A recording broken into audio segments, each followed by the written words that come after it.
Our next speaker will be Dr. Inma Rodríguez with the article, What Leads People to Keep on E-Learning? An Empirical Analysis of Users' Experiences and Their Effects on Continuance Intention. Okay, thank you very much again. Let's go over to this presentation prepared along with our colleague Tony Massaguet, who is seated there. Thank you very much, Tony. And this is an article focused on understanding individuals' experiences within our particular context, within our virtual campus. And it includes an empirical test. We were particularly concerned on better understanding why people keep studying here while continuing on in learning, and on studying also what improves, what helps them to be good students. And the first theoretical framework that we thought we needed to take into account to study these criterion variables, and particularly this one, continuance intention, was the so-called TAM model. TAM model is a very well-known model for those researchers interested in explaining why people decide to adopt a new technology or an innovation. For the first time, once this person has already started to use it and decided to keep using it. And it has been shown that is very that has a great explicative power of these users' decisions in many different contexts. Basically, a TAM model explains those users' decisions on the basis of their attitudes, the positive attitudes towards that innovation or that technology. And in turn, it explains that these positive attitudes depends basically on their perceptions, their personal perceptions about the innovation or the technology, and considers just two types of perceptions: how easy the technology or the innovation is to use, and how useful it is. TAM model also considers determinants of these perceptions.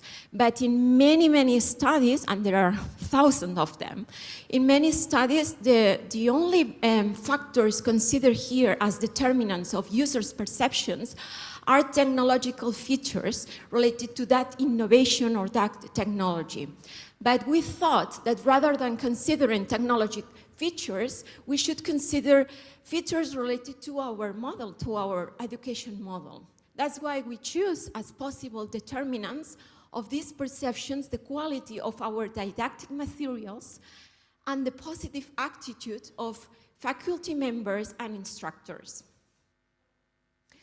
But we thought that even though, as I mentioned, TAM model has a great explicative power, we should consider other elements, put other elements into the equation. What about the pleasure that you can get when studying? What about feeling motivated by yourself to study? Not only by external benefits that you can get and you capture very well with this kind of model.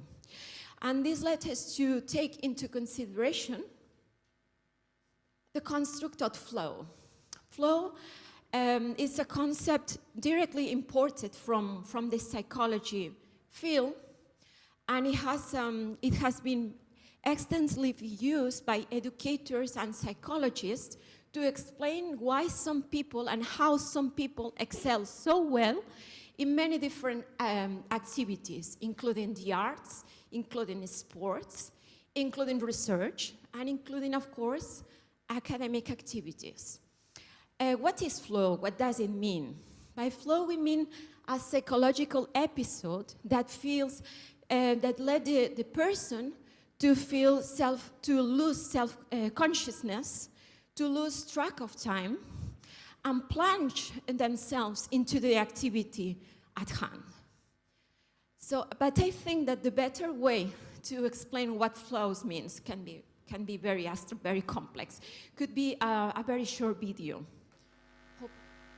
Okay, so this is, I think, a good description about flow episodes. So we felt compelled to include flow in our model. And apart from this, of course, we thought that presence feelings should be also inside the model. We tested the model, and for this we gathered information about our own students. We collected around 2,500 questionnaires. We matched this data with objective data from our registers office. Of course, for the online questionnaire, we just use very well validated scales that we adapted for our particular context. The measurement model was fully validated, as well as the structural model by using structural equation modeling.